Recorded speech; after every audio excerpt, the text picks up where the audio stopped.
नमस्कार दोस्तों, story book 12 में आप सभी का स्वागत है। आइए सुनते हैं एक बहुत ही उम्दा कहानी दोस्तों, जिसका मुझे सालों से इंतजार था, जिसके लिए मेरा दिल बेकरार था।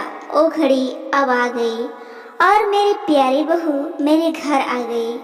25 मार्च 2023 को मेरी बहू शिवानी अपनी माँ का आंचल छोड़कर मेहंदी रचे हाथों से साक्षात लक्ष्मी के रूप में मेरे घर आई है। उसकी मम्मी ने बड़े ही अरमानों से सजा धजा कर दामाद के साथ गठजोड़े में बांधकर उसे विदा किया। उसी गठजोड़े में बांधकर गुड्डे गुड़ियों का संसार छोड़कर अपने प्यारी सखियों और अपने माता पिता को छोड़कर अपनी नई घर गृहस्थी बसाने व आंखों में गुलाबी सपने संजोकर मेरी बहू मेरे घर आई है। दोस्तों, अक्सर हम बहू को घर लाकर उम्मीद करते हैं कि वो जल्द से जल्द सबको अपना ले, वो हमारे घर के रीति रिवाजों के अनुसार चले, लेकिन हमें भूल जाते हैं कि जहाँ उसका जन्म हुआ, जहाँ इतने सालों तक वो पली बढ़ी, वो उस घर आंगन को छोड़कर हमारे पास आई है। तो नई जगह एडजस्ट होने में उसे कुछ तो समय लगेगा ही। जिस तरह आंगन में नया पौधा लगाने पर हमें ही उसकी देखभाल करनी होती है, तभी आगे जाकर उस पर सुंदर फूल व मीठे फल लगते हैं। ठीक उसी तरह जितना प्यार व सम्मान हम बहू को देंगे, वह उससे दोगुना प्यार और सम्मान वह पूरे समर्पण के साथ हमें लौटाएगी। सब कहते हैं कि एक सास कभी भी माँ नहीं बन सकती। क्यों बनूं मैं माँ? सास बने रहने में क्या बुराई है?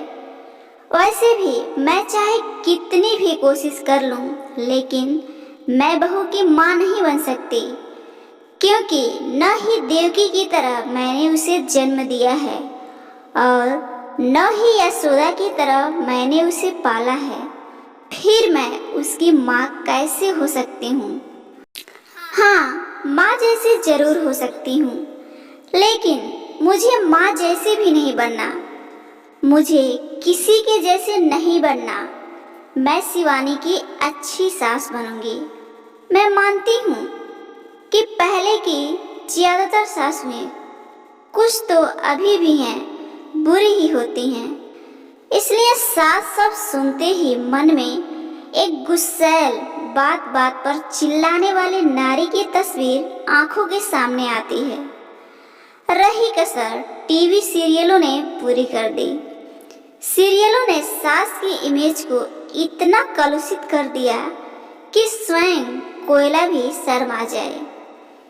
लेकिन सच्चाई ये है कि आजकल की ज्यादातर सासुएं ही बहू से ज्यादा एडजस्ट करती हैं। एक माँ तो सिर्फ अपनी बेटी को पाल पोस कर बड़ा करती है। बेटी से उसे कोई अपेक्षा नहीं रहती, लेकिन एक सास को अपनी पूरी जिंदगी की कमाई, मतलब खुद का बेटा, अपनी बहू को सौंपती है। जिस गृहस्थी को तिनका तिनका कर सहेजा, वो गृहस्थी बहू को सौंपती है। ऐसे में उसकी अपनी बहू से कुछ तो अपेक्षाएं रहेंगी ना।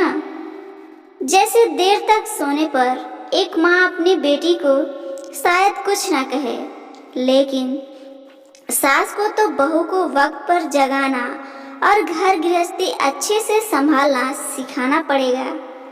जब एक सास अपने परिवार की जिम्मेदारी अपनी बहू को सौंपती है, तो उसे अपनी बहू को उस लायक तो बनाना ही पड़ेगा। मैं यह नहीं कहती कि मैं मेरी बहू को बेटी बनाकर रखूंगी, क्योंकि जब हम किसी को किसी के जैसा मानते हैं तो उसके अस्तित्व पर ही प्रहार करते हैं। क्या आपने कभी किसी को कहते सुना है कि क्या आपने कभी किसी को मोंगरे के पौधे पर गुलाब खिलते या गुलाब को मोंगरे की खुशबू देते देखा है? जिस तरह गुलाब चाहे कितनी भी कोशिश कर ले वो मोगरे की खुशबू नहीं दे सकता, ठीक उसी तरह हर रिश्ते की अपनी एक अलग पहचान होती है। हर रिश्ते का अपना अलग अस्तित्व है। कोई भी रिश्ता किसी दूसरे रिश्ते की तरह नहीं होता। इसलिए न ही मैं मेरी बहू की माँ बनूंगी और न ही उसे अपनी बेटी मानूंगी। हाँ, मैं एक अच्छी सास बनने की पूरी कोशिश करूंगी और बहू को बहू जैसा पूरा प्यार और सम्मान दूंगी। आपको एक कहानी और मेरी बातें कैसी लगी जरूर बताइएगा, और ऐसे ही कहानियाँ रोजाना सुनने के लिए इस चैनल को जरूर सब्सक्राइब कीजिए। धन्यवाद।